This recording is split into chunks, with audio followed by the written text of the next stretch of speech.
बिस्मिल्लाहिर्रहमानिर्रहीम, अस्सलाम वालेकुम, good morning everyone and welcome to morning at home. मुंह से निकलने लगा था मॉर्निंग विद जुगन, इतनी आदत पड़ गई है कहने की, but welcome to morning at home, हमारा नया एंड इम्प्रूव्ड मॉर्निंग शो जो हम आपके लिए हर रोज़ मंडे टू फ्राइडे आपके लिए क्रिएट करते हैं, कोशिश करते हैं कि इंटरेस्टिंग मज़े की प्रोग्रामिंग लेके आए। अब मेरी आउटफिट से आपको पता चल ही रहा होगा कि जश्न आज़ादी की आमद है, एक एक्साइटमेंट है, हम सब की तैयारियां चल रही हैं। आज जब मैं काम पे आ रही थी तो जैसे ही आपको पता है पाकिस्तान का फ्लैग आप देखते हैं या झंडियाँ लोगों के घरों में लगी देखते हैं तो वैसे ही एक एक्साइटमेंट होती है। ऑलमोस्ट हर दूसरे घर के ऊपर पाकिस्तान का झंडा जो है वो लहरा रहा है। हमने भी अपने अगस्त 1 को ही अपने छत पे पाकिस्तान का बड़ा सा एक फ्लैग लगाया। लेकिन जब हम झंडियाँ लगाते हैं, जब हम फ्लैग लगाते हैं तो फिर हमारे परचम का, हमारे झंडे की एक रिस्पेक्ट है, एक रिगार्ड है, उसको हम नहीं भूल सकते। ये एक बहुत इम्पॉर्टेंट चीज़ है क्योंकि कल इंशाल्लाह हम अपने शो पे जश्न आज़ादी की सेलिब्रेशन करेंगे। बिकॉज़ आपको पता है कि संडेज़ को मॉर्निंग एट होम नहीं होता लाइव, सो हमने आप लोगों के लिए कल के दिन से ही अपनी जो मेजर सेलिब्रेशन है वो स्टार्ट कर देनी है।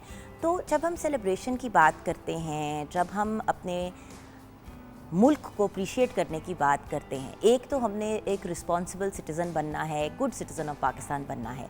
लेकिन जश्न आज़ादी को सेलिब्रेट करने के लिए बेशक झंडियाँ लगाएं, और अगर आप फ्लैग की झंडियाँ, एक तो रंग बिरंगी लोग झंडियाँ लगाते हैं उनकी फिर भी खैर है, लेकिन जिन झंडियों पे हमारा फ्लैग बना हुआ है, हमारा परचम बना हुआ है, प्लीज़ व्यूअर्स मेरी आपसे रिक्वेस्ट है, आजकल वैसी बरसात और काफ़ी पानी शानी मतलब बारिश हो रही होती है, कराची में भी, लाहौर में भी, डिफरेंट जगहों पे ऑन एंड ऑफ बारिश होती है। तो प्लीज़ इस चीज़ का ख़ास ख्याल रखें कि झंडियों को एक बाअदब अंदाज में उतार के उनको किसी जगह पे सेफली रख लें, क्योंकि बहुत ही बुरा लगता है और बहुत डिसरिस्पेक्टफुल है कि हमारा नेशनल फ्लैग, हमारा परचम, हमारा झंडा जो है वो ज़मीन पे पड़ा हुआ हो। सो ज़रूर सेलिब्रेट करें, भरपूर अंदाज में सेलिब्रेट करें, फैमिली के साथ करें, फ्रेंड्स के साथ करें। बल्कि आज हम अपने कॉलेज से भी यही पूछेंगे कि आप बताएं कि आप जश्न आज़ादी कैसे सेलिब्रेट करेंगे, कैसे मनाएंगे 14 अगस्त का दिन। 042992000648 पे आप कॉल कर सकते हैं। 042992000648 पे आप कॉल करके आप हमसे बात कर सकते हैं, शो का हिस्सा बन सकते हैं।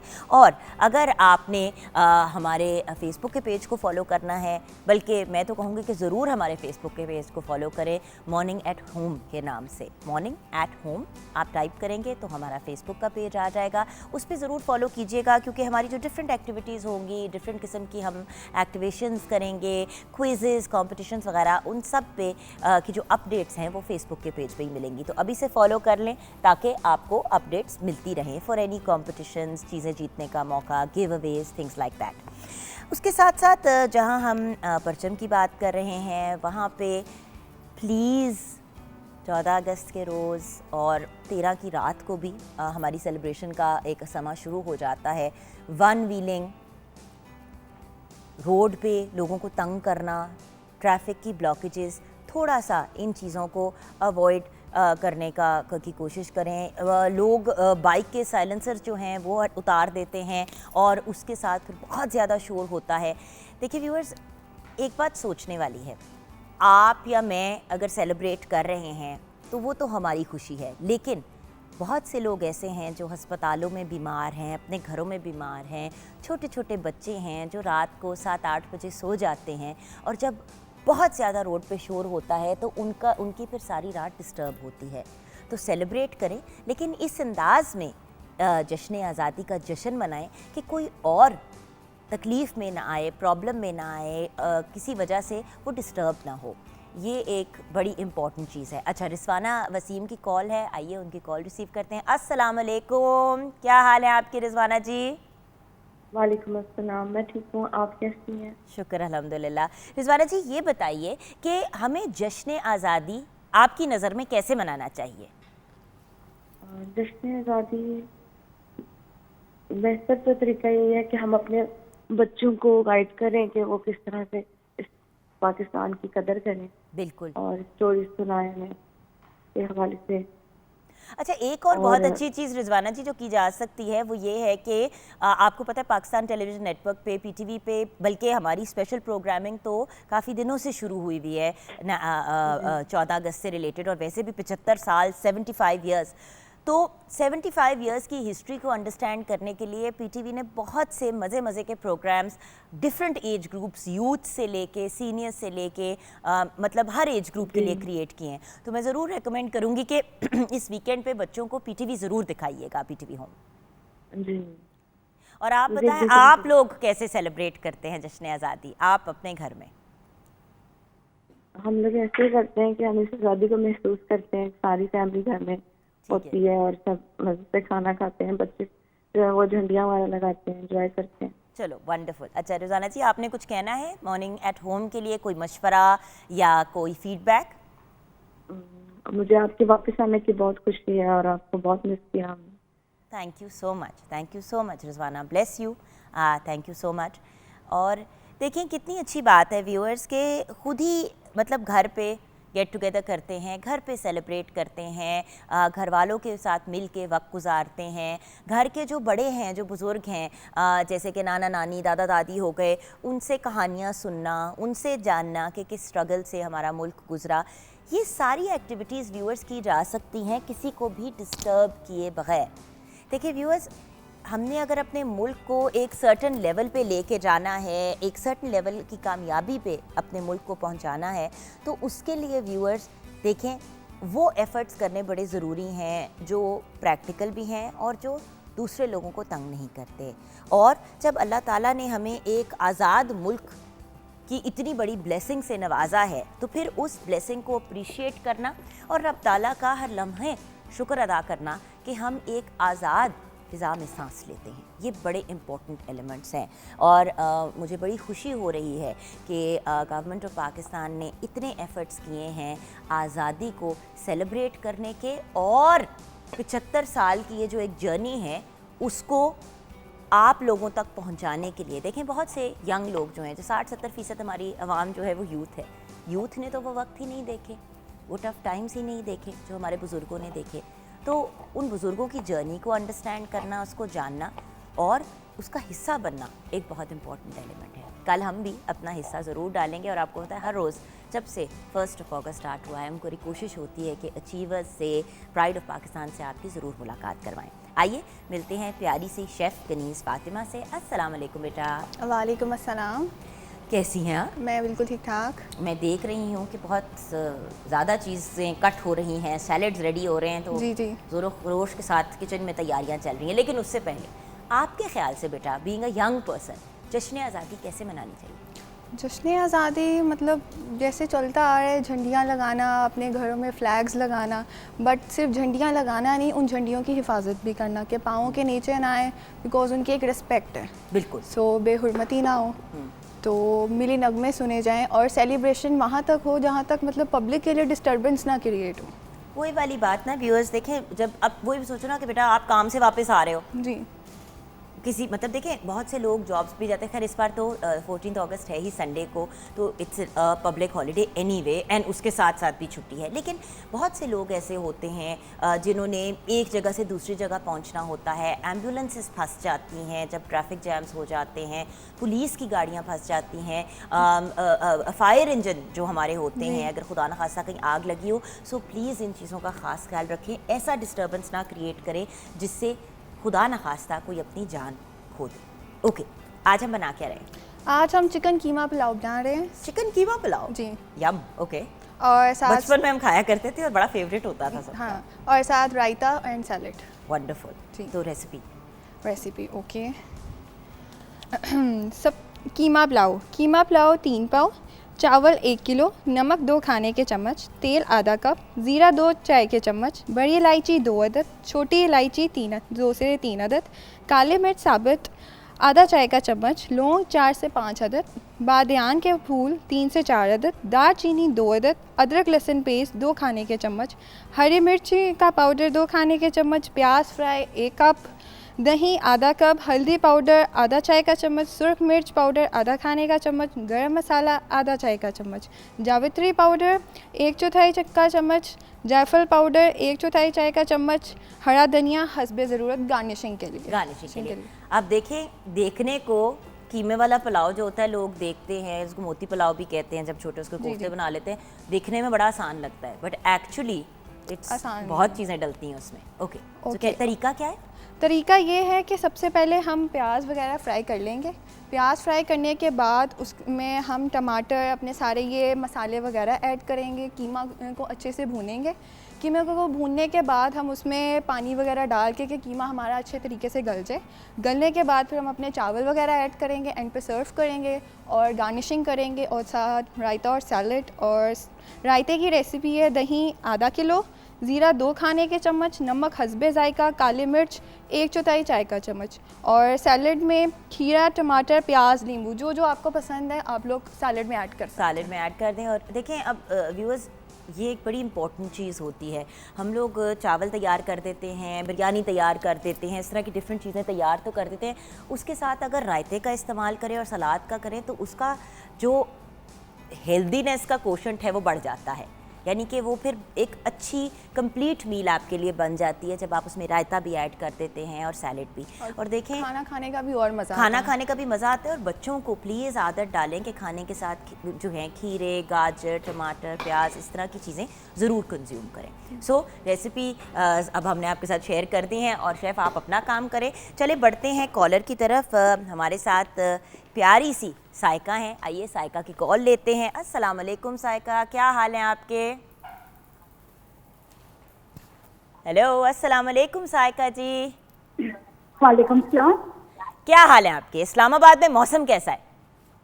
बहुत प्यारा है, ठंडा ठंडा मौसम हो रहा है। ठंडा ठंडा मौसम हो रहा है, एंजॉय कर रही हैं?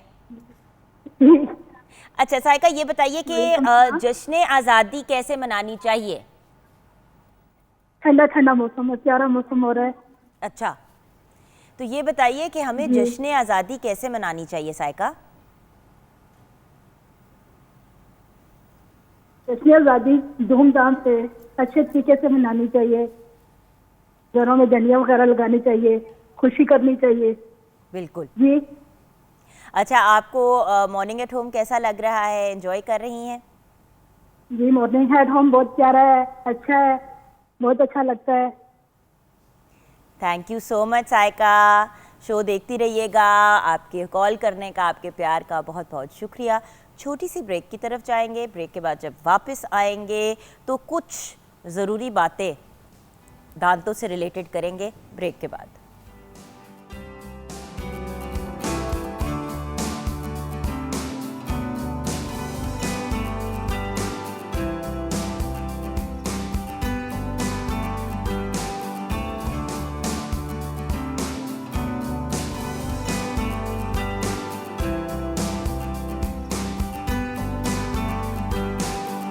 Welcome back from the break viewers. जैसे कि आप जानते हैं व्यूअर्स, हम हमेशा अपने ब्रिलियंट अचीवर्स को तो बुलाते ही हैं शो पे, और जब हम बात करें डॉक्टर्स की तो doctors are truly the pride of Pakistan.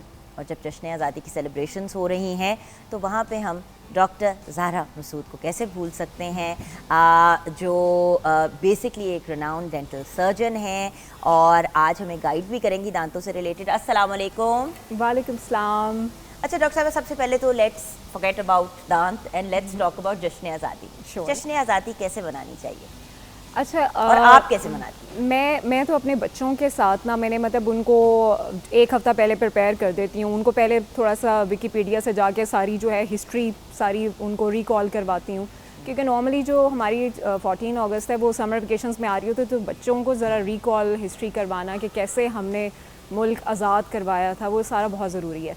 फिर उसके दिन 14 अगस्त पे हमारी सोसाइटी का अपना एक फ़ंक्शन होता है, वहाँ पर सारे फैमिली फ़ंक्शन होता है, तो उसमें हमारी किसी भी जो है मिली नगमा है उसके ऊपर पार्टिसिपेशन होती है मेरी बच्चों के साथ। और आप लोगों ने दिल दिल पाकिस्तान याद दिल किया हुआ है। पाकिस्तान याद किया हुआ है, वो प्रिपेयर किया हुआ है, और उस पर जो है मेरे और मेरे 2 बच्चों के साथ पार्टिसिपेशन होती है।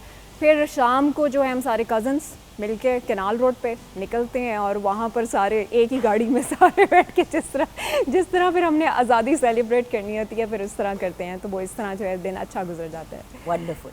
अच्छा, बल्कि इस दफ़ा तो मैंने और मेरी बेटी ने और बेटे ने बिल्कुल कपड़े भी एक जैसे बनवाए हैं, तो I am so excited for that कि चलो इस दफ़ा जो है हम नया जोड़ा पहनेंगे। भाई हमें प्लीज़ भिजवाना भी, हमें तस्वीरें ज़रूर भेजना, फिर हम दिखाएंगे अपने व्यूअर्स। श्योर। अच्छा, मुझे ये बताइए कि हम जब बात करते हैं बच्चों की, एक इशू जो मैं बहुत ज़्यादा देखती हूँ, बिल्कुल न्यूबॉर्न बच्चों की अगर बात करें, अब जैसे कि मेरे माशाल्लाह 3 बच्चे हैं, हमज़ा जब पैदा हुए उनके दांत बिल्कुल सीधे थे, ठीक है ना, मतलब जब उनके दांत आए दूध वाले दांत, अच्छा उसके बाद जब उनके परमानेंट दांत आए इतने टेढ़े विंगे आए कि ब्रेसेस लगाने पड़ गए, और अब चौथा साल चल रहा है ब्रेसेस का, ठीक है ना। एक तो ये हो गया एक बच्चा। हसन जो है उनके भी दांत बिल्कुल सीधे हैं, मिल्क टीथ जो हैं, अब जब गिरने शुरू होंगे और जब दूसरे वाले दांत आएंगे तो वील सी। बट कुछ बच्चे होते हैं जो दूध के दांत ही उनके टेढ़े आने शुरू हो जाते हैं। Why does that happen? दांत क्यों टेढ़े होते हैं? अच्छा, नॉर्मली ये बहुत रेयर है, दूध के दांत नहीं टेढ़े होते हैं, दूध के दांत हमेशा सीधे आते हैं। अच्छा। क्योंकि यूजुअली जो दूध के दांत हैं वो 20 होते हैं और बच्चे के जो जॉ में इनफ स्पेस होती है कि वो 20 दांतों को बड़े अच्छे अलाइनमेंट के साथ अकोमोडेट कर सकता है। ओके। प्रॉब्लम स्टार्ट होती है हमेशा जब परमानेंट आना शुरू होते हैं, जब 6 साल का बच्चा हो जाता है और जब परमानेंट दांत आना शुरू हो जाते हैं और दूध वाले दांत गिरना शुरू हो जाते हैं, प्रॉब्लम वहाँ से स्टार्ट आती है उन लोगों के लिए जिनका जॉ की जो डेवलपमेंट है वो इतनी नहीं होती कि वो आने वाले नए दांतों को अकोमोडेट कर सके। जैसे सामने से इंसाइजर्स आ जाएंगे, वो भी टेढ़े होंगे।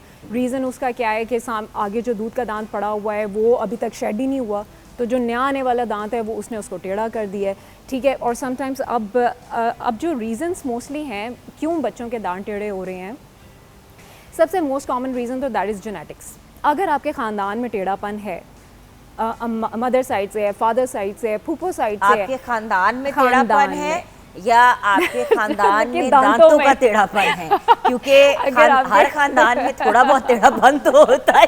एग्जैक्टली। अगर आपके खानदान के दांतों में टेढ़ापन है ना, क्योंकि हमारी पूरी टीम में टेढ़ापन है। तो 90% चांस है कि बच्चों में जो है ना वो टेढ़ापन जाएगा ज़रूर, Okay. ठीक है। Genetic is on the top of the list.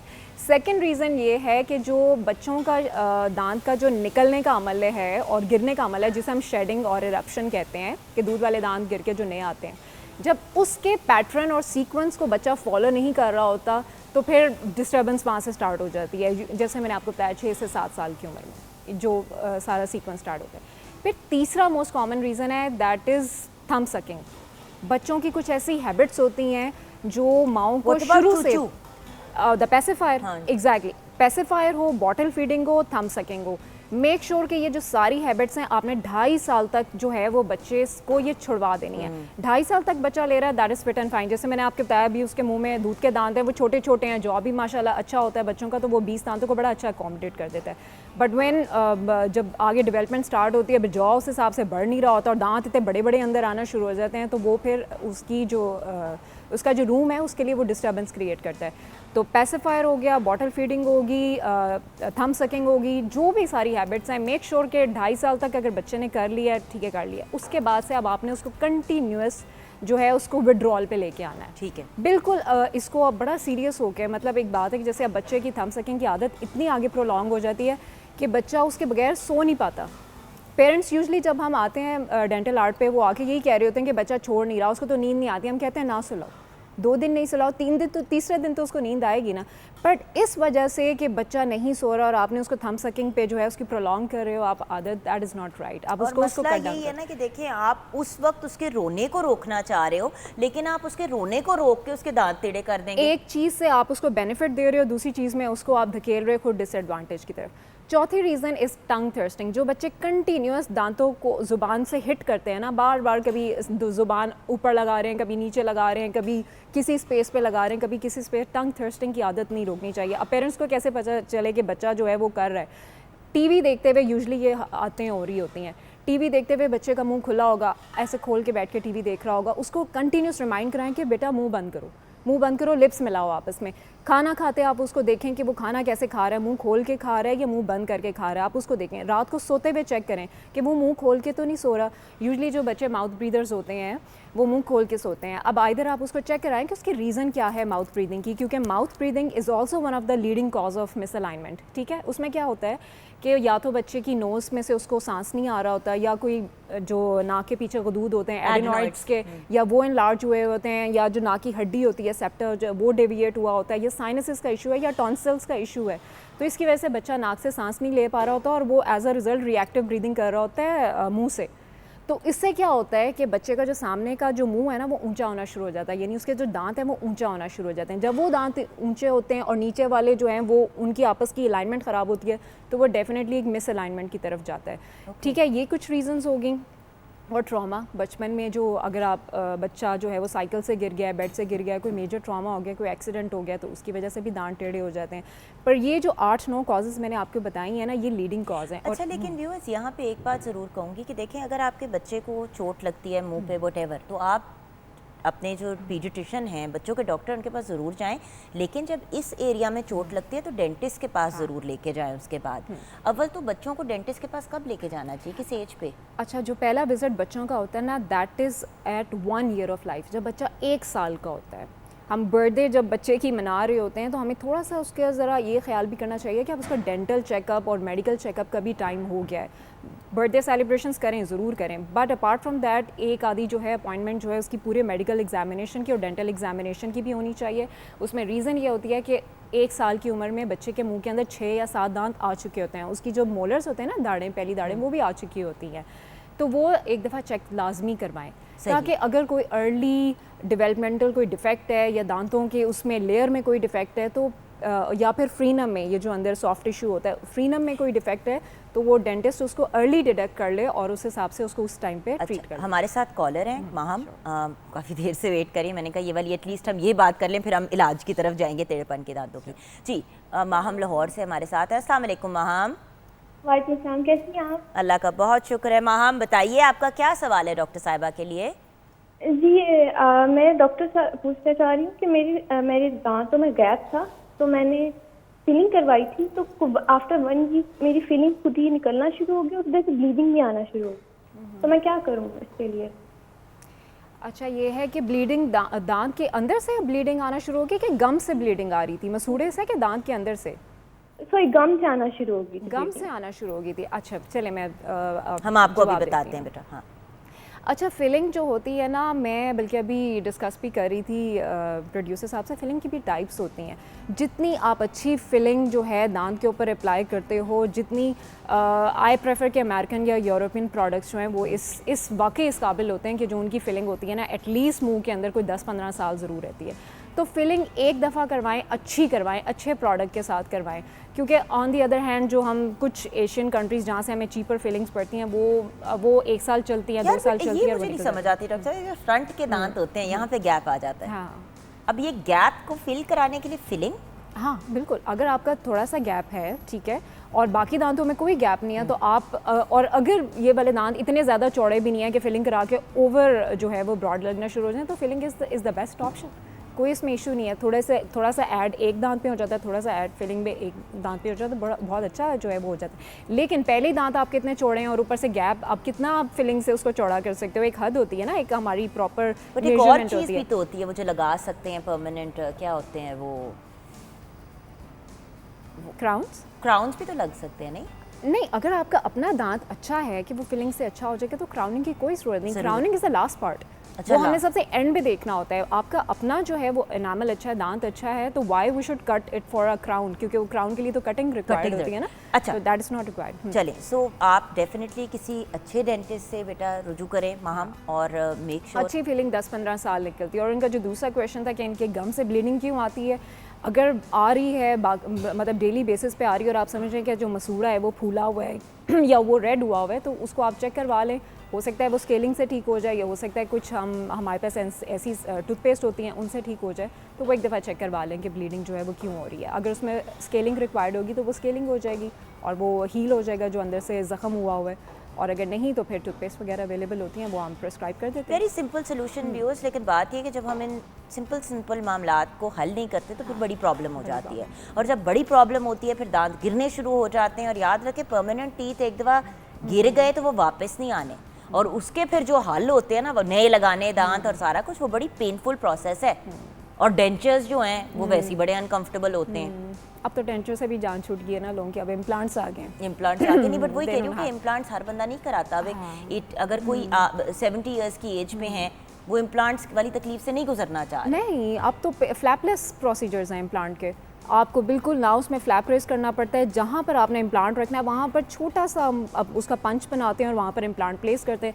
Technology totally advance हो गई हुई है, और अब फ्लैपलेस सारे प्रोसीजर्स हैं। जैसे मेडिकल के भी बहुत सारे ऐसे ऑपरेशंस हैं ना जो टारगेटेड लेज़र के साथ हो रहे हैं। अब आपको कट्स वगैरह और इंसिजन वगैरह की ज़रूरत नहीं होती। अब इम्प्लांट्स के लिए कोई इंसिजन की ज़रूरत नहीं है। जहाँ पर आपको इम्प्लांट डाला है वहाँ पर आपने थोड़ा सा पंचर करके स्टंट के साथ, और वहाँ पर आपने इम्प्लांट प्लेस कर देना है। बहुत सिंपल हो गया है, और वॉक इन प्रोसीजर है। आप बिल्कुल इम्प्लांट के 15 मिनट के बाद से आप अपना खाना पीना routine, I mean office going procedure हो गया है। आप उसके बाद अपना ऑफिस जा सकते हैं, काम कर सकते हैं। अमेजिंग। बट इसका ये मतलब नहीं अपने दांतों का बेड़ा गर्क कर दे, क्योंकि फिर भी महंगा प्रोसीजर, महंगा, बहुत महंगा, बहुत महंगा। अच्छा, लेट्स टॉक अबाउट अलाइनर्स। ये मुझे ये बताइए कि एक तो होते हैं ब्रेसेस और एक होते हैं अलाइनर्स, ठीक है, दोनों में फ़र्क क्या है और किस इंसान के लिए कौन सी चीज़ ठीक रहती है? बिल्कुल ठीक।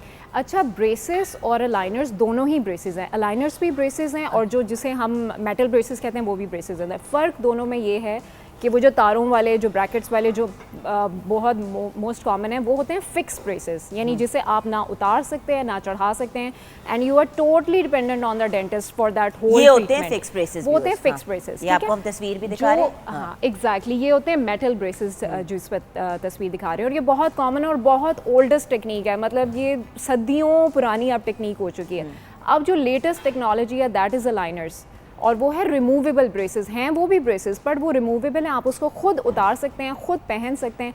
ऑल यू हैव टू, दोनों का जो कंपैरिजन थोड़ा सा मैं कर लेती हूँ कि ये जो मेटल ब्रेसेस अभी दिखाए थे ना, इसमें रिटेनर्स, ये जो आप देख रहे हैं, हाँ, ये रिटेनर्स हैं जो after the completion of the braces, तो उसमें हम देते हैं। और समटाइम्स क्या होता है, जो ग्रोइंग एज में बच्चा जब ग्रो कर रहा होता है, 7 साल, 8 साल, 9 साल, 10 साल की उम्र में, अगर हम उस वक्त देखते हैं कि बच्चे का जॉ बहुत आगे को जा रहा है, दांत थोड़े से आगे को जा रहे हैं, तो हम ये वाले रिटेनर उस एज में बच्चे को दे सकते हैं, ताकि हम वहाँ पर उसको स्टॉप करवा सकें जब हमें लग रहा हो कि ये एबनॉर्मली दांत आगे जा रहे हैं। बट अगर नॉर्मल, वही वाली बात है ना, उस स्टेज पे आप जाके चेक कराएं तो लोग जब एकदम पूरी तरह दांत टेढ़े मेढ़े हो चुके होते हैं और बिल्कुल ही सिचुएशन आउट ख़राब हो चुकी है, तो तब कहते हैं आप दांत अब करा लो। अच्छा, उसमें ये है कि जैसे हमने पहले बात की थी ना कि बच्चा किस एज में आए, एक 7 साल की उम्र में एक बच्चे का लाजमी एक ये है वो चेकअप होना। ये अलाइनर्स होते हैं जो रिमूवेबल प्लास्टिक ट्रेज हैं, बल्कि मैं अपने साथ भी लाई हुई हूँ।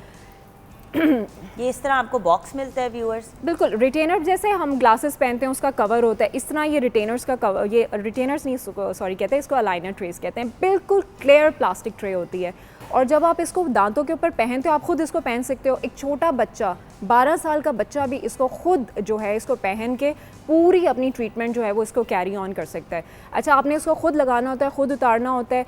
सेकेंडली ये कि दांत के ऊपर ये इतने इनविजिबल होते हैं कि इवन कोई सामने से आपको पहचान भी नहीं पाता कि आपने दांतों के ऊपर कुछ पहना हुआ है। ना इससे कोई स्पीच इफेक्ट होती है, ना ये अल्सर्स कॉज कर रहे होते हैं, ना ये ब्लीडिंग कॉज कर रहे होते हैं, ना इधर से चुभ रहा है ना उधर से चुभ रहा है। जैसे मेटल ब्रेसेस में कहीं से वायर चुभ रही है आपको, कहीं से ब्रैकेट टूट रही है आपकी, और आप फिर से बार बार चक्कर लगा रहे हो डेंटिस्ट के, हर मंथ विजिट करना पड़ता है। मेटल ब्रेसेस में इसमें ऐसा कुछ नहीं होता, ठीक है। एक तो ये कि इसमें डाइटरी रिस्ट्रिक्शंस कुछ भी नहीं है, आप इसको उतारो और जो मर्जी खाओ पियो, जो मर्जी आपने खाना पीना है इसको उतार के खा लो। कितनी देर तक उतार सकते हैं दिन में? आपने इसको सारा दिन पहनना होता है, सारा दिन सिर्फ खाने पीने के लिए उतारना है। तो आपके पास जो है 2 आवर्स का होता है मार्जिन कि आप 2 आवर्स जो है रात को सोते हुए भी, रात को सोते हुए भी पहनना है, थ्रू आउट आपने पहनना है इसको। मतलब 22 आवर्स जो है अ डे पूरा होना है। अच्छा, 22 आवर्स अ डे आपने पूरा करना होता है, और ये हम सीरीज़ ऑफ प्लास्टिक ट्रेस देते हैं।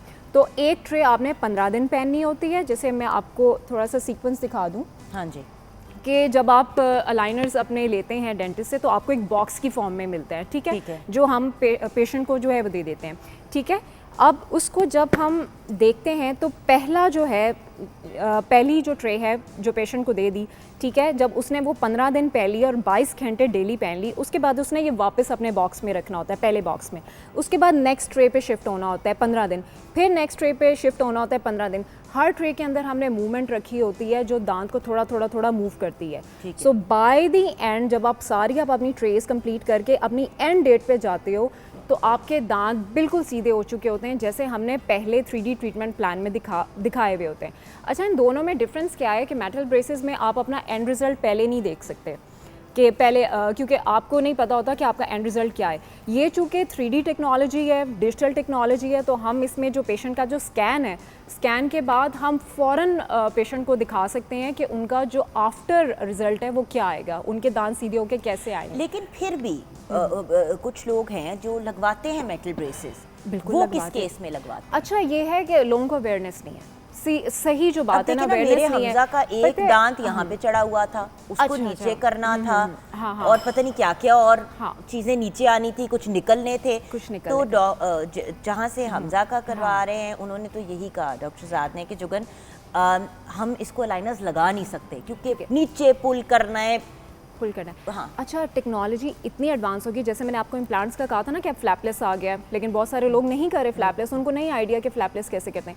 अलाइनर्स के साथ भी ऐसी टेक्नोलॉजी आ गई है कि आप इनके साथ अटैचमेंट्स होती हैं और अटैचमेंट्स के साथ इलास्टिक से आप पुल कर सकते हो। ओके, सो दिस इज़ अब टेक्नोलॉजी बहुत एडवांस। ये स्टार्ट में जो है लोगों की यूजुअली एक मिसकंसेप्शन है कि बहुत सारी मूवमेंट्स इससे नहीं होती हैं तो metal braces is the ideal one. अब ऐसा नहीं है, अब इतना एडवांस हो चुका है, इतनी अटैचमेंट्स आ चुकी हुई हैं, और वो भी इनविजिबल अटैचमेंट्स जो इनके साथ लगती हैं, और वो पुल करता है दांत को। अगर उस दांत को मूव राइट लेफ्ट करना है तो तब भी जो है वो ऑप्शन उसमें अवेलेबल है, और आगे पीछे करना है, ऊपर नीचे करना है, हर तरह की मूवमेंट जो है वो अलाइनर से हो सकती है। सेकेंडली ये कि पाकिस्तान में पहले जो है बहुत सारे सिटीज़ में यह था ही नहीं, सिर्फ 2-3 जो बड़े बड़े सिटीज़ थे उसमें अलाइनर्स की ऑप्शन होती थी। अब तो आप पाकिस्तान के किसी भी और ये सिटी में सस्ते भी हैं अगर ऑलमोस्ट थोड़ी सी डबल प्राइस है। अच्छा। मेटल ब्रेसेस जो हैं चूँकि ओल्ड टेक्नोलॉजी हो गई है तो वो जो है बहुत लेसर बजट में जो है वो हो रहे हैं, ठीक है, लेकिन अलाइनर थोड़ा सा डबल दी कॉस्ट है because it's relatively latest technology, और उसकी और इसके अंदर जो टेक्निकल स्किल्स इतने इन्वॉल्व हैं कि वो थोड़ी सी कॉस्ट को जो है वो डबल कर लेता है, but still it's pocket friendly. ऐसा नहीं है कि वो मिडिल क्लास या लोअर मिडिल क्लास के आउट ऑफ रीच नहीं है, इसको हर कोई जो है वो अफोर्ड कर सकता है, और बहुत सारी डेंटल सर्जरीज इंस्टॉलमेंट प्लान्स देती हैं तो आप जो है उसको मंथली इंस्टॉलमेंट्स पे कर सकते हो, तो इट्स नॉट लाइक दैट। अच्छा, अगर टेढ़े दांत सही ना करवाएं, हमने एक तो बात कर ली कि टेढ़े दांत है अगर किसी ने ठीक कराना है, अच्छा अगर कोई नहीं ठीक कराता तो उसका नुकसान क्या है ज़हरा? अच्छा, उसका नुकसान तो सबसे पहले तो उसको खुद होगा, उसको खुद ये होगा कि एक तो वो जब फेस कर रहा है पब्लिकली अपने आप को तो he is not confident enough, वो अपनी स्माइल हाइड करता है, क्योंकि डेफिनेटली जब आप में थोड़ा सा कुछ आप समझ रहे हो कि ये फ्लॉ है, और अगर आप नहीं भी समझ रहे तो आपको हर बंदा याद कराने के लिए है कि ये आपका फ्लॉ है, ये आपके दांत क्यों टेढ़े हैं। वो नहीं भी सिर्फ आना चाहता, लोग जो हैं रिमाइंड करवाते हैं इसके दांत टेढ़े हैं, इसके दांत ऊंचे हैं, इसके दांत में गैप है, इसका ये है, ठीक है। फर्स्टली तो सेल्फ इस्टीम, ठीक है।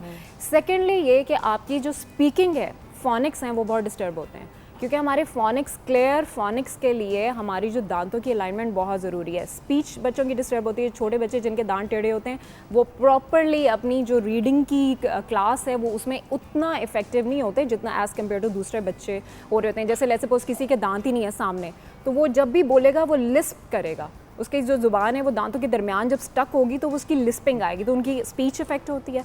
थर्डली जो है क्लीनिंग, वो क्लीन ही नहीं रख पाएगा, बहुत मुश्किल है, मतलब क्लीनिंग, टेढ़े मेढ़े दांतों की क्लीनिंग जो है वो रिलेटिवली मुश्किल है। जाके और ज़्यादा दांत टेढ़े हो जाते हैं, वक्त के नहीं, ऐसा नहीं होता है। यूजुअली जब हमारी लास्ट मोलर्स निकलते हैं ना, विजडम्स, तब वो अलाइनमेंट को डिस्टर्ब करते हैं। एक जो लास्ट मोलर्स हैं वो ख़तरनाक होते हैं, और जो कैनाइंस एक दफ़ा निकल गए हैं, थर्ड मोलर्स एक दफ़ा निकल गए हैं, तो वो जो टेढ़ा पेढ़ापन है वो रुक जाता है, जहाँ पर होता है वो रुक जाता है। लेकिन अगर अभी कैनाइंस नहीं नीचे आए हैं और लास्ट से मोलर्स नहीं नीचे आए हैं, जो सॉरी वो ऊपर आए हैं विजडम्स, तो फिर जो है वो कंटिन्यूस वो हिट करता रहता है और आगे पीछे जो है वो अलाइनमेंट आगे पीछे होती रहती है। Thank you so much doctor साहिबा, इतनी डिटेल में और इतने आसान अल्फाज में एक्सप्लेन करना। एक्चुअली टेक्निकल टर्म्स कभी कभी डॉक्टर्स इतनी वो मुश्किल वाली यूज़ कर लेते हैं कि व्यूअर्स को समझ नहीं आती। तो व्यूअर्स, अब दांतों को सही कराना आप लोगों की रीच के अंदर है। ये गुफ्तगू करने का रीज़न इसलिए इम्पॉर्टेंट था, देखिए हम हर किस्म की ब्यूटिफिकेशन की बात करते हैं, दांत एक बड़ा मेजर हिस्सा है हमारे चेहरे का, हमारी अपीयरेंस का। तो जब हम मुस्कुराते हैं और हम अपने मुंह को छुपा रहे हैं, मैंने लोग देखे हैं जिस तरह मुंह छुपाते हैं अपना हंसते हुए, क्योंकि वो अपने दांतों के बारे में कॉन्शियस होते हैं। सो अपनी भी ज़िंदगी आसान करें, उस इंसान की भी ज़िंदगी आसान करें। स्पेशली बच्चे जो हैं वो आगे जाके फिर बड़ा रिग्रेट करते हैं और माँ बाप से बड़ा नाराज़ होते हैं। तो अर्ली स्टेज में इसको रिजॉल्व कर लें ताकि उनकी वो एहसास कमतरी का किसी तरीके से शिकार ना हो, अगर आप अफोर्ड करते हैं तो। Thank you so much doctor साहिबा। छोटी सी ब्रेक के बाद वापस आएंगे व्यूअर्स।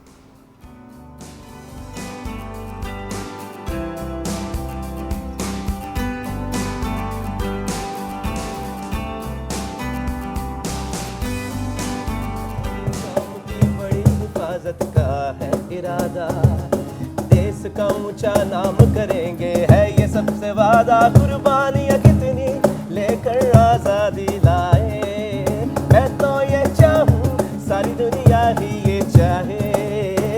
दिल से मैंने देखा पाकिस्तान, जहाँ से मेरा धरती पे ईमान। दिल से मैंने देखा पाकिस्तान, जहाँ से मेरा धरती पे ईमान।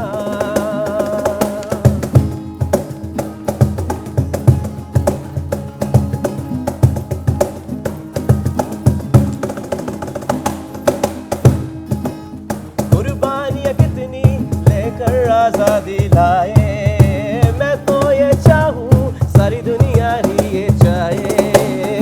दिल से मैंने देखा पाकिस्तान, जहाँ से मेरा धरती पे ईमान।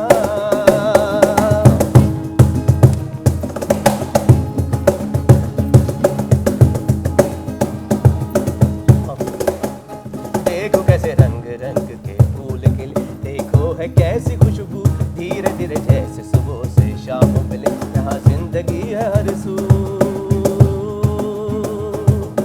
यूं मिलेंगे जैसे मिलता है नहर से किनारा, यूं चलेंगे जैसे चलता है जिंदगी का धारा। मिलके यहाँ सारे जन आगे ही चाहे, मैं तो ये चाहूं सारी दुनिया ही ये चाहे।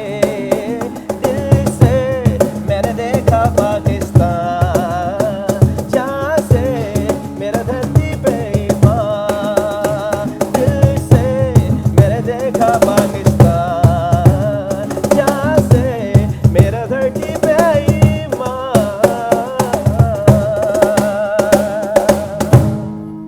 क्या बात है, वंडरफुल वंडरफुल। प्यारा सा लाडला सा हमारा शेरी खान हमारे साथ है, बहुत ही talented brilliant young artist and पूरी दुनिया में परफॉर्म कर चुके हैं। साथ में इनकी प्यारी सी टीम है एंड ऑफ कोर्स शेजी हसन को हम कैसे भूल सकते हैं, जो हमेशा सबसे ज़्यादा तैयार होकर आता है। एंड क्रिस्टोफर मेरे साथी, हमेशा जहाँ मैं जाती हूँ क्रिस्टोफर को ज़रूर याद रखती हूँ। अस्सलाम वालेकुम। वालेकुम अस्सलाम। और आज़ादी की आमद है तो आपको मुबारक। बहुत बहुत आपको भी आज़ादी बहुत बहुत मुबारक हो। अच्छा, हमारे साथ प्राइड ऑफ आवर नेशन है, सुपरस्टार्स हैं आज हमारे साथ। वाह। तो आज हम आपकी ऑडियंस है और आइए अपने सुपरस्टार से, मेरी क्या औकात कि मैं आपको मिलाऊं, लेकिन चले my favourite person in the world, not sports person, my favourite person in the world, nicest, sweetest, most warm, loving and welcoming human being. अब इतनी अच्छे इंसान को अल्लाह ताला ने इतनी ज़्यादा कामयाबी दी, पहले अच्छे इंसान बने कि पहले कामयाबी मिली है, ये एक और डिस्कशन है किसी और दिन के लिए। लेकिन ख्वाजा जुनैद हमारे साथ है, हॉकी ओलंपियन, हमारे मुल्क को वेरियस डिफरेंट प्लेटफॉर्म्स पे रिप्रेजेंट करके हमारे मुल्क का नाम रोशन किया। Won the bronze medal in 1992 in the Olympics, world champion in 1994 माशाल्लाह, best player of champion trophy ये आपको दी गई and then of course pride of performance से नवाजा गया, जो हर इंसान का ख्वाब होता है कि किसी दिन उनको ये मिले।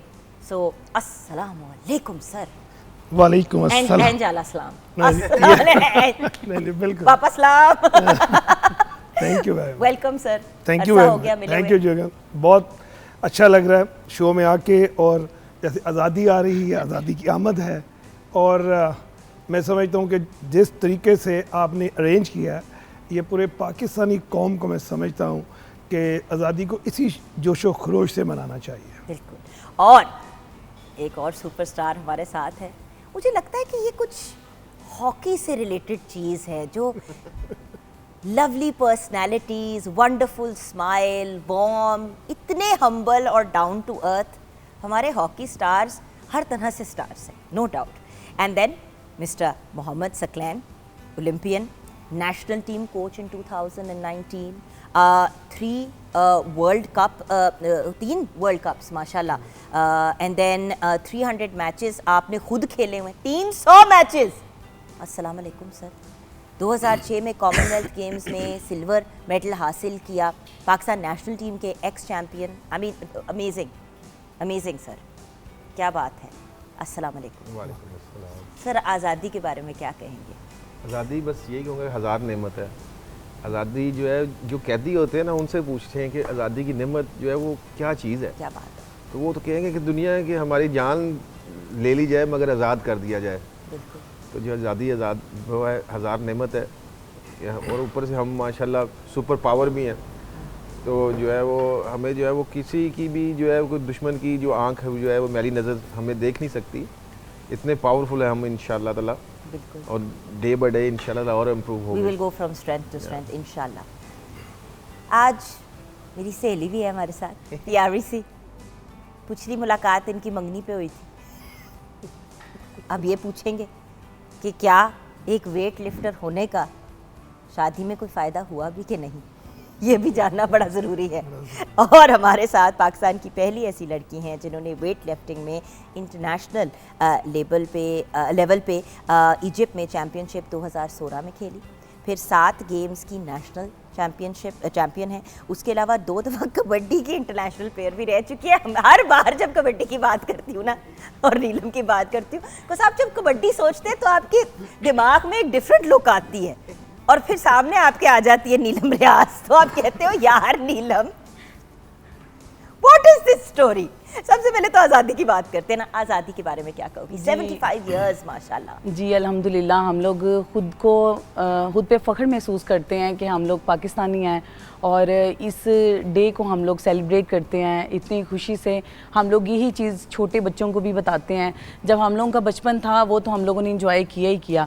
आजकल का हम लोग देखते हैं कि इतना आज़ाद मुल्क हम लोगों को मिला है। बाकी कंट्रीज़ को देखें तो जो सहूलियात हमारी पाकिस्तान में हमें दी गई हैं आज़ादी के तौर पे, वो बाकी कंट्रीज़ में नहीं है। इसीलिए शुक्र अल्हम्दुलिल्लाह कि हम लोग पाकिस्तानी हैं, और अल्लाह ताला ने जो है वो हमें इस नेमत से नवाजा है। आप सबको भी आज़ादी मुबारक हो। क्या बात है, ब्यूटीफुल।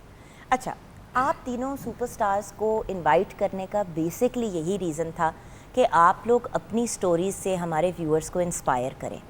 देखिए, हर इंसान का ख्वाब होता है कि वो कुछ बने ज़िंदगी में। बड़े खुशकिस्मत लोग होते हैं कि ना सिर्फ वो कुछ बन जाते हैं और अपने ख़ानदान की आंखों का तारा बनते हैं, लेकिन वो अपने मुल्क के लिए भी एक शाइनिंग स्टार बनते हैं, जो आप तीनों ने माशाल्लाह हमारे मुल्क को रिप्रेजेंट किया है। ख्वाज साहब, आपसे शुरू करेंगे। आपकी जर्नी और कैसे लोग आपके लेवल की कामयाबी अचीव कर सकते हैं, क्योंकि देखिए 60-70% हमारी आवाम यूथ है। बिल्कुल ठीक है। तो मैं चाहती हूँ कि हम अपने यंग बच्चों को इंस्पायर करें आप तीनों के थ्रू। जी सर। देखिए, मैं ये समझता हूँ कि युगन, जो सबसे इम्पॉर्टेंट चीज़ होती है कि आपकी फ्यूचर एम्बिशन क्या है, आपकी प्लानिंग क्या है। कि आप जब स्कूल में होते हैं, स्कूल में डिसाइड हो जाता है 7th 8th में कि आपने डॉक्टर बनना है, इंजीनियर बनना है, या आपने डिपेंडिंग ऑन हॉकी सुपरस्टार बनना है, एनीवेयर, मतलब जैसे आप कह लें कि जो बिलो पॉवर्टी हैं वो भी डिसाइड कर लेते हैं कि मेरे बच्चे ने किस शॉप में जाना है। तो मैं समझता हूँ सबसे पहले आपका जो टारगेट है, शॉर्ट टर्म लॉन्ग टर्म, वो डिज़ाइन होना चाहिए। डिज़ाइन से मुराद ये है कि मैंने करना क्या है। अच्छा, मैं आपको अपनी स्टोरी शेयर कर देता हूँ, जो आपने बड़ी खूबसूरत बात की है, क्योंकि मेरी जो आँख खुली है वो एक स्पोर्ट्स फैमिली में। हम 6 के 6 बहन भाई पाकिस्तान से हॉकी खेले, वालिद साहब ओलंपियन, 7 नेशनल कलर्स इन 1 फैमिली। अच्छा, मेरे वालिद साहब का एक ही ड्रीम होता था, वो ड्रीम ये था कि यार तुम पाकिस्तान में तो आ जाओगे, मुझे इसमें शक नहीं, लेकिन तुम अगर मेडल जीतते हो तो फिर तुम कोई हमारा फैमिली रिकॉर्ड ब्रेक करते हो। तो मुझे उन्होंने जब आई वाज इन 6-7, मतलब सिंगल प्रेशर नहीं था, बहुत से प्रेशर थे, बहुत ज़्यादा प्रेशर थे। अच्छा, मैं जब नेशनल टीम में सिलेक्ट हुआ तो मैं बड़ा खुश हुआ, मैंने कहा जी मैं पाकिस्तान टीम में आ गया हूँ। तो मेरे वालिद साहब ने को बहुत खुशी का इजहार नहीं किया, उन्होंने कहा बेटा मेडल, यू प्रॉमिस मी। वो टीम में तो आ ही जाएंगे, आगे बात करो, आगे बात करो।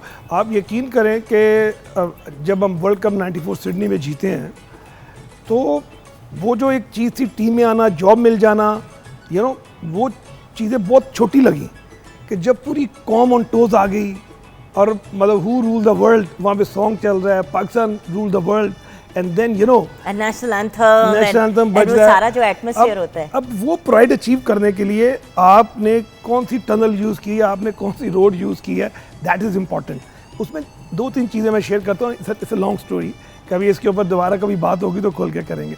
देखें, सबसे पहले फोकस की डेफिनेशन दे देता हूँ कि अगर आप नमाज़ पढ़ते हैं तो इधर उधर देखें नमाज टूट जाती है। फोकस वो चाहिए जो नमाज वाला। आप किसी चीज़ को भी अचीव करना चाहते हैं देन फोकस। क्या खूबसूरत बात है व्यूअर्स, फोकस चाहिए तो नमाज वाला, बहुत बहुत एक डीप बात है। और अगर हम अपने बच्चों को भी इसी तरह से सिखाएं, बच्चे कहते हैं ना कैसे फोकस करें, तो बेटा जिस तरह नमाज पढ़ते हुए फोकस करो उस तरह। बट उसके लिए फिर बच्चों को नमाज पढ़ाना, सिखाना और मॉनिटर करना भी ज़रूरी है ताकि फिर इस फोकस पे लाएं। ये एक इम्पॉर्टेंट चीज़ है, ठीक है। उसके बाद आप सेकंड स्टेप पे आ जाएं। जैसे मैंने पहले कहा कि आपका शॉर्ट टर्म प्लान क्या है टूवर्ड्स द लॉन्ग टर्म, कि मैंने अब क्या करना है। अब हमारे यहाँ बदकिस्मती है कि we are jack of all trade. हम लोग डिफरेंट लोगों को मिल के अपने माइंड के अंदर ना वो एक ऑमलेट टाइप बना लेते हैं, एंड देन यू नो एक ऐसे स्टेज पे आ जाते हैं जहाँ पे ना आगे ना पीछे जाने की रहती। इस जगह इस हमारी कम्युनिटी में ये बहुत बड़ी प्रॉब्लम है। और आप ये देखें कि हमारे कैसे कैसे स्टार्स हैं। अभी अगर मैं बात करूं तो अरशद नदीम को ले रहे हैं, जेवलिन मारा तो वो चैंपियन हो गया, अननोन था, बहुत ज़्यादा पुराना नोन नहीं है। इसी तरह हमारा एक तला तालिब आया, उसने वेट उठाया, अननोन प्लेस है। नू को ले लें, देखें अब दुनिया का स्ट्रॉन्गेस्ट मैन पाकिस्तान में है, आई मीन 72 कंट्रीज़ में नू ने सबसे ज़्यादा वजन उठाया, इट बिलोंग्स टू पाकिस्तान। और जिधर लंबी थ्रो की वो भी पाकिस्तानी है। तो इस कौम की आप टैलेंट का लेवल ले लें कि सबसे ज़्यादा वजन भी हमने उठा लिया और सबसे लंबी थ्रो भी हमने कर लिया। तो ये वो कौम है। लिहाजा सिर्फ और सिर्फ मैं समझता हूँ कि अपने आप को अपनी शख्सियत के मुताबिक अपने आप को डिज़ाइन करें और बियॉन्ड योर पोटेंशियल मत जाएं। अब मेरा पोटेंशियल नहीं है, मैं अगर गोल नहीं कर सकता हूँ तो मुझे बचाने की जिम्मेदारी दी है, तो मैं बचाने पे रहूँ। तो मैं गोल करने जाऊँगा तो पीछे और गोल हो जाएंगे। तो लिहाजा मैं समझता हूँ कि अपनी पोटेंशियल को मद्देनज़र रखते हुए अपने टारगेट सेट करें, अपना short term long term plan करें, और जो वो लोग जिन्होंने कामयाबी हासिल की है उनको अपनाएं, उनके साथ बैठें। सही, लेकिन इसी बात को आप तक ले जाते हुए आपकी भी साथ में कहानी जानना चाहेंगे सकलैन साहब, लेकिन उसके साथ साथ ये भी ज़रूर शेयर कीजिएगा कि देखिए इनको तो बहुत सपोर्ट मिली घर से। बहुत से लोग सोचते हैं मेरे में पोटेंशियल है, लेकिन घर वाले कहते हैं भी किस तरफ लग गए हो, ये कोई काम है करने वाला। देखिए लॉजिकल बात है, ज़्यादा सेफ आप तब है डॉक्टर बन गए, इंजीनियर बन गए, कुछ ऐसा कर लिया जिसमें कंफर्म रोजी रोटी कमा लेंगे। लोग तो इसी डायरेक्शन में आज भी सोचते हैं। बिल्कुल जी सर। मेरे भी एक फैमिली से, जो स्पोर्ट फैमिली, उसी से ताल्लुक है बिल्कुल, मेरा। हाँ। मेरे बड़े भाई फुटबॉल के नेशनल चैंपियन भी और सैफ गेम गोल्ड मेडलिस्ट भी। बट आपका तो वो एक एथलेटिक्स भी, मिक्स्ड पैलेट है घर में। एक भाई मेरा एथलेटिक्स में जो है वो पाकिस्तान टीम से खेले। सबसे बड़े भाई मेरे पोल वॉल्ट करते थे। वो पाकिस्तान के जो सबसे पहले जो चैंपियन थे वो मेरे बड़े भाई थे। वो पोल वॉल्ट करते थे। वो 14 फुट जो सबसे पहले जो फाइबर का पोल यूज किया पाकिस्तान में वो मेरे बड़े भाई ने किया। Wow, okay. तो एथलेटिक्स तो थी, फिटनेस तो थी हमारे में। वो स्टार्ट से ही जाते ग्राउंड, उनके साथ भाग के जो है वो स्टेमिना तो सेट हो गया था। मगर ये कि हॉकी की तरफ जो है मैं इसलिए आया कि क्रिकेट क्यों नहीं कहा उन्होंने आपको? मैं सीरियसली पूछ रही हूँ क्योंकि ये और मेरे और फादर साहब का ये बड़े एक वट है जिंदगी में कि माँ बाप बच्चों को जब कोई ला के भी देते ना इक्विपमेंट खेलने की, तो सबसे पहले क्रिकेट बैट लेके आते। Cricket is amazing, I love cricket, लेकिन हमारा नेशनल स्पोर्ट हॉकी है। जैसे कि हमारी ज़बान उर्दू है और फिर आपके प्रोविंसेस की पंजाबी है और सिंधी है, बलूची, जो भी है। सो आई मीन आप एटलीस्ट अपनी नेशनल स्पोर्ट तो स्कूल्स में खिलवाएं ना। जी बिल्कुल, हमारे स्कूल में था उस वक्त अदबिस्तान सूफिया स्कूल, वहाँ पे हॉकी खेलते थे। ऑसम। स्टार्ट में वहीं से शुरू किया, फिर थ्रू पॉपुलर चैनल अंडर 14, 16, 18 इस तरह फिर आ गए।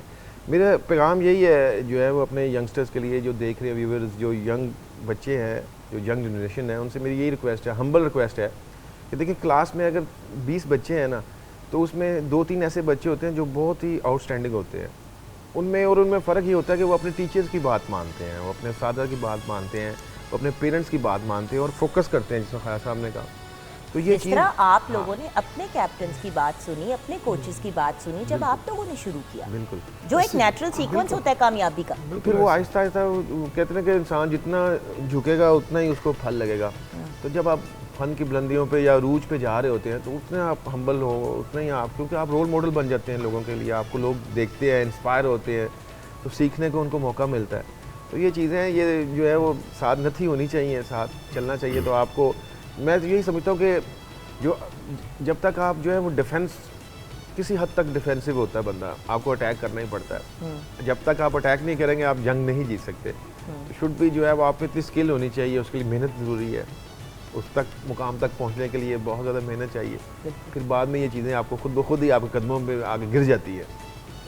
बिकॉज ख्वाब हर इंसान का होता है कि हम एक सर्टेन लेवल पे पहुंचे, लेकिन व्यूअर्स उस लेवल पे पहुंचने के लिए बड़ी सैक्रिफाइसेस करनी पड़ती हैं, बड़े टफ टाइम से गुजरना पड़ता है। और स्पोर्ट्स में फिजिकल आपकी बहुत ज़्यादा एक्सर्शन होती है और आपकी बड़ी वेयर एंड टेयर होती है, इंजरीज ये वो। ऐड कर लें, देखें जैसे आपने बड़ी खूबसूरत बात की है, sacrifice, other word is sacrifice, focus and sacrifice. कि देखिए आपने रात को 9 बजे सो जाना है, दुनिया की लाइमलाइट को छोड़ देना है, आपने ऐसे खाने नहीं खाने हैं जो आपकी फैट लेवल को इंक्रीज़ कर दें। मैं मेंशन कर देता हूँ, पाए नहीं खाने हैं, मैं पाए नहीं खाता हूँ, अभी तक भी नहीं खाता हूँ। क्यों? बस शौक नहीं पड़ा। अच्छा हरीसा छोड़ देना है, कश्मीरियों की फेवरेट डिश निहारी, ठीक है, निहारी छोड़ देनी है। छोड़ दी। देखिए आप जब ऐसी डाइट्स लेंगे तो वाटर। फादर साहब मैं जिंदगी में कभी आपके घर नहीं आऊंगी खाने पे, जिंदगी में कभी नहीं, अब मैं खिला देता हूँ। अच्छा ओके ठीक है, अब मैं खिला देता हूँ। नीलम और मेरा तो दिल ही उठ गया इससे एक सेकंड में। नहीं नीलम में तो खाना ही, उसमें वजन उठाना ना, तो सीधे वजन नहीं चुकना, सीधे गेंद न उठाना। अच्छा उसमें ये होता है कि ये डाइट्स जो होती है ना, ये आपकी सारी लिक्विड की इनटेक को बढ़ा देती हैं। जो आपने पानी पिया होता है वो यही कंज्यूम कर जाती है, गोश्त और इस तरह की चीज़ें। तो जैसे आप पाए खा लें तो आपको प्यास बहुत लगती है, तो अब हॉकी प्लेयर जो है अगर वो पाँव को पाए खा के तो पानी उसको पिला देगा तो खुद क्या करेगा। तो ये बड़े लॉजिक्स हैं। तो मैं समझता हूँ कि जैसे आपने खूबसूरत बात की है सेक्रीफाइस, ये एक बहुत बड़ा वर्ड है कि टेबल पे खाना लगाओ और आपने वो खाना है जो आपको रिक्वायर्ड है, बाकी की कुर्बानी देनी। मिठाई नहीं खानी।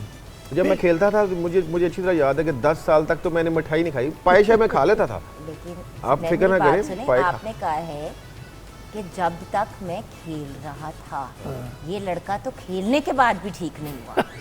नीलम हम अपने दिल का हाल और दुखड़ा अभी ब्रेक के बाद डिस्कस करेंगे, ये लड़के ठीक नहीं, हम इनसे अभी बाद में बात करेंगे। लड़कों से, इन लड़कों से बात करते हैं। ये बताइए शेरी कि जश्न आज़ादी कैसे मनानी चाहिए? जश्न आज़ादी बहुत अच्छी तरह मनानी चाहिए, मतलब कि खुशी मनाएं अपने मुल्क की, जिस तरह भी हो सकता है अपना बढ़ चढ़ के पार्टिसिपेट करना चाहिए हर प्रोग्राम में, हर एक्टिविटी में जो अपने नेशनल लेवल पे हो रही हैं। अच्छा शेरी, क्या सुनाते सुनाते हमें ब्रेक पे भेजोगे?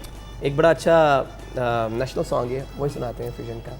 लाइव सुनाना है? लाइव सुनाना है। चल ओवर टू। हाँ हमें लेके जज्बा।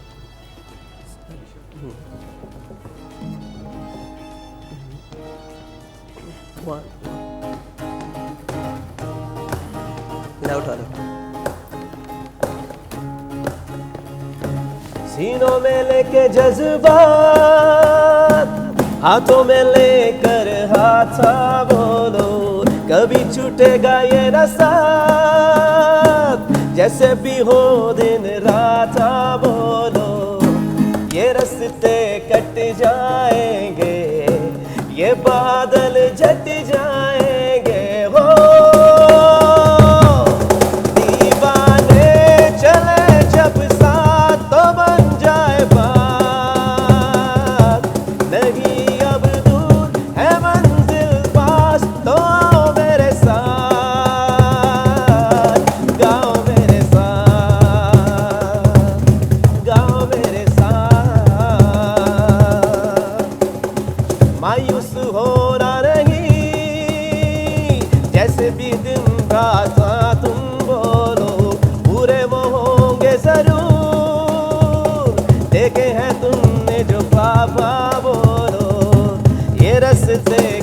जाएंगे, ये बादल छट जाएंगे। हाँ, दीवाने चले जब साथ तो बन जाए बात, नहीं अब दूर है मंजिल पास, तो आओ मेरे साथ, गाओ मेरे साथ।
पाकिस्तान है हमारा, पाकिस्तान है तुम्हारा, पाकिस्तान है हमारा, पाकिस्तान है तुम्हारा, पाकिस्तान है हमारा, पाकिस्तान है हमारा।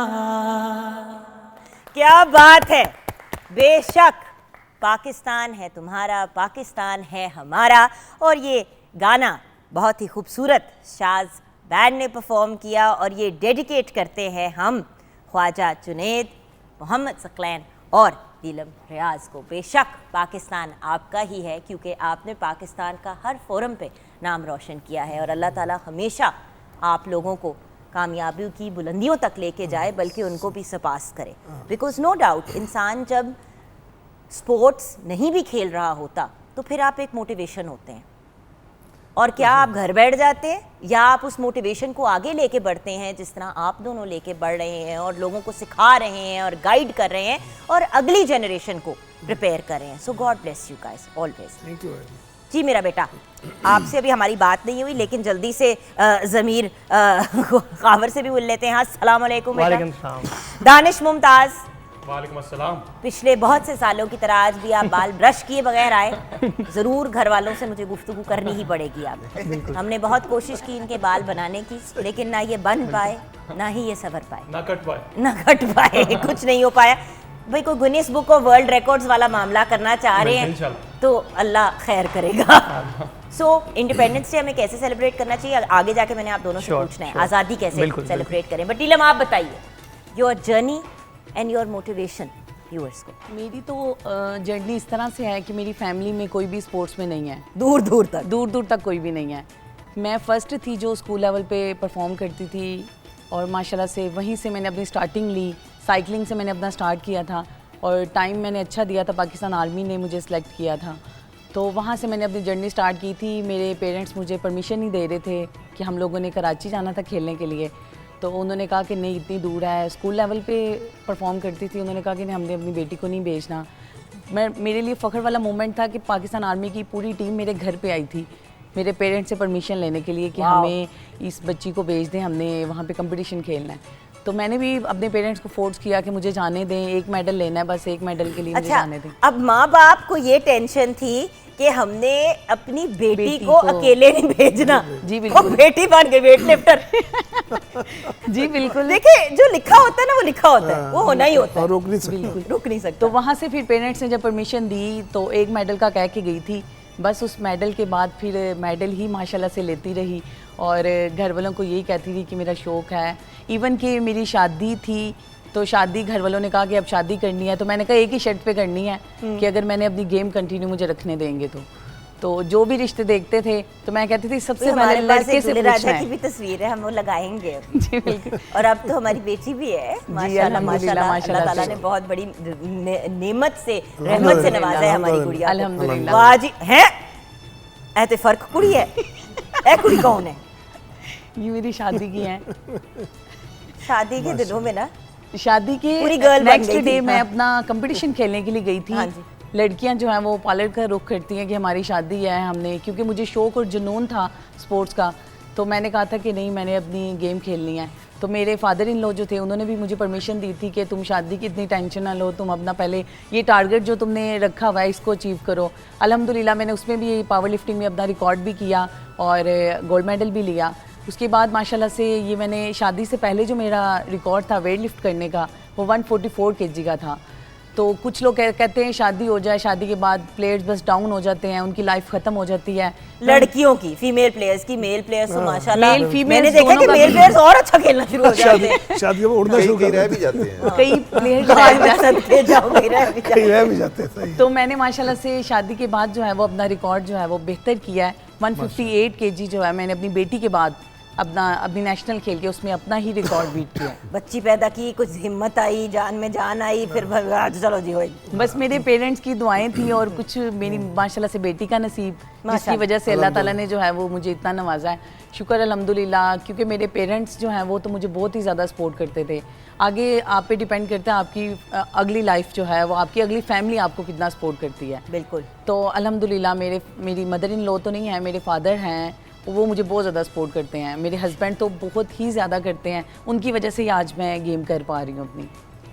ये भी जानना बड़ा ज़रूरी है, अभी सब जानना चाह रहे हैं। ये मैं वही सवाल पूछ रही हूँ जो कभी ऐसा हुआ नहीं ना पूछूं, पूछ लो। नहीं अच्छा चले, मैं ऐसा करती हूँ, मैं इनसे ब्रेक में पूछ लेती हूँ और उसका जवाब भी ब्रेक में ले लेती हूँ। आप लोग ब्रेक के बाद आए, हो सकता है हम आपको बताएं, हो सकता है हम ना बताएं।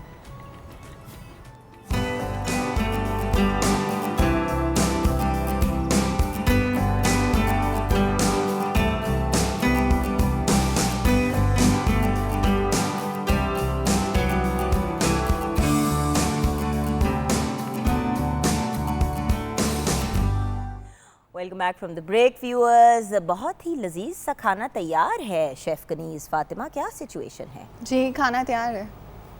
आप मुतमईन हैं? जी। अच्छा, माला को ऑल थ्रू ना मैं शो में तंग करती रहती हूँ। जब बहुत सीरियस लग रही होती है तो मैं करती हूँ, तो फिर आगे से करती है मुझे तंग करने के लिए। मेरा और इसका ना ये चलता रहता है। ये उसने अच्छा कहा कि खाना तैयार है, इधर हम भी तैयार हैं। इधर वो भी तैयार। सर आपने तो खाना ही नहीं है। कोई सर आपके लिए हम दही मंगवा लेंगे, आप प्लेन दही खा लीजिएगा। देखने में भी क्या हर्ज है। चलिए आज खा लेंगे। अभी इतना बड़ा लेक्चर दिया, अभी हमें इतना लंबा खा लेंगे, कोई अच्छा आप तीनों इतनी बड़ी इंस्पिरेशंस हैं फॉर यंग पीपल। आपकी इंस्पिरेशन कौन है? देखिए जगन, सबसे पहले ना एक आज़ादी के ऊपर आपने बात की थी, मैं वहाँ पर ना छोटा सा शेयर करना चाहता हूँ। है छोटी सी जोक, लेकिन सर इतनी सीरियस शक्ल के साथ जोक सुनाएंगे तो जोक भी सीरियस बात लगेगी। पहले सीरियस बाद में हंसना। अच्छा अच्छा उसमें कनाडा में एक शेर होता है, वो घास खा रहा होता है। तो उसको लोग पूछते हैं कि तुम घास क्यों खा रहे हो? कहते हैं यार शोर मत करो, मैं यहाँ बकरी के वीज़े पे आया हूँ। बकरी के वीज़े पे तो अपने मुल्क में शेर बन के जियो। मेरे पास समझ, आज़ादी ये नेमत है। क्या बात है। Don't be a बकरी is the moral of the story। हम शेर हैं और शेर बन के जिए। ये कौम शेर है और ये शेर बन के जिए अपने मुल्क में। कहते हैं ईस्ट और west, home is the best. अगर हम अपने घर में कुछ नहीं कर सके, बाहर जाके क्या करेंगे? क्या बात है। तो योर इंस्पिरेशन सर मेरे नजदीक ये उन्होंने अब ऐड करनी है। थोड़ी सी ऐड जरूर करूंगा उन्होंने ऊपर से पुदीना और धनिया। हमें ना लोग कहते हैं कि यार आप वो अमेरिका क्यों नहीं चले, हालात ऐसे हैं, आप उधर चले जाएं, इमिग्रेशन मिलती है आपको। ये हमारा कहना ही है। खैर ऑफर होती है। वैसे भी ओलंपिक्स वगैरह ऑस्ट्रेलिया ने ओपन किया हुआ है, अमेरिका ने ओपन किया, हमारे बहुत लोग चले गए। मगर मेरा कहना यही है कि हमारा मरना जीना यहीं पे है। यही दुख और दर्द में हम सब इकट्ठे ही हैं इंशाल्लाह, तो इकट्ठे ही आए हैं इंशाल्लाह, तो दुनिया से भी इकट्ठे। चलो हम चार हैं, उन दोनों की कोई गारंटी नहीं है और फातिमा का भी पक्का नहीं है। यहाँ क्या पता कनाडा की इमिग्रेशन करा के भाग जाए हमारी लड़की। मुझे ऑफर आई थी कनाडा से भी ना, तो बट ये था कि मुझे जाना अच्छा लगता है सिर्फ कंपटीशन के लिए। कंपटीशन खेल के आप वापस आ जाए। जो कोई कहता है ना कि हमने वहाँ पे शिफ्ट हो जाना है या वहीं पे रिहाइश अपनी कर लेंगे, तो मैं उनकी बात सुन के मैं कहती हूँ यहाँ पे मैं कहती हूँ जो हमारे माशाल्लाह से पाकिस्तान में है, यहाँ पे इज्जत से बंदा नौकरी कर लेता है, वहाँ पे जाके इंसान at the end of the day बड़ी बड़ी क्वालिफिकेशंस के साथ भी जाता है। तो कहते हैं पहले हमारी क्वालिफिकेशंस पूरी करो, जबकि आप अपनी पूरी तालीम पूरी कर चुके होते हैं, और फिर वहाँ पे जाके कहते हैं जी टैक्सी चला लो या गार्ड की जॉब कर लो। जो है वो एक आपने अफसर की सीट पे बैठना होता है पाकिस्तान में, एक अच्छी पोस्ट पे, तो वहाँ पे जाके वो आपको कहते हैं पहले आप ये वॉशरूम साफ करके आएँ पहले, क्योंकि बाहर की कंट्री वाले ये उनके माइंड में होता है कि हम लोगों ने बाहर से जो लोग आए हैं उनको हम लोगों ने जो है ना वो अपना काम वाला बना के रखना है। नहीं, तो ये अलावा एक और बात है, हमारी डिग्रीज को नहीं मानते, हमारी क्वालिफिकेशंस को नहीं मांगते। So my point is at the end of the day कि अगर अपने मुल्क में इज्जत से वकार के साथ जी सकते हैं, व्हाई नॉट। अच्छा, हु इज योर इंस्पिरेशन? बिल्कुल टाइम खत्म हो गया। मेरी फैमिली मेरे फादर मेरी सबसे बड़ी इंस्पिरेशन, ठीक है। और वो Olympian centre of left of, मैं भी Olympian centre of left of. ये उनका ड्रीम था, अल्लाह ने कबूल किया। Inspiration sir?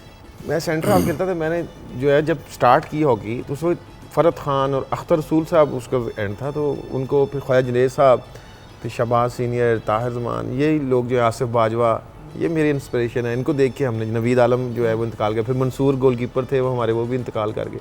तो ये उसको 94 के चैंपियन आप थे। उस उम्र के हिस्से में पहुंच गए जहां आप भी इंस्पिरेशन बॉस, ये क्या हो गया हमारे साथ? देखिए ये खुशकिस्मती अभी तो हम दोनों भाई बहन जवान थे। मैं कह रहा हूँ कि बड़ी खुशकिस्मती कि लोग आपको यंग एज में ही इंस्पायर हो जाते हैं। क्या बात है madam, who is your inspiration? जी मेरी मदर हैं जो मुझे इस स्टेज पे लाने वाली हैं, जो मैं बहुत ज़्यादा परेशान भी होती हूँ तो वो मुझे सपोर्ट करती हैं।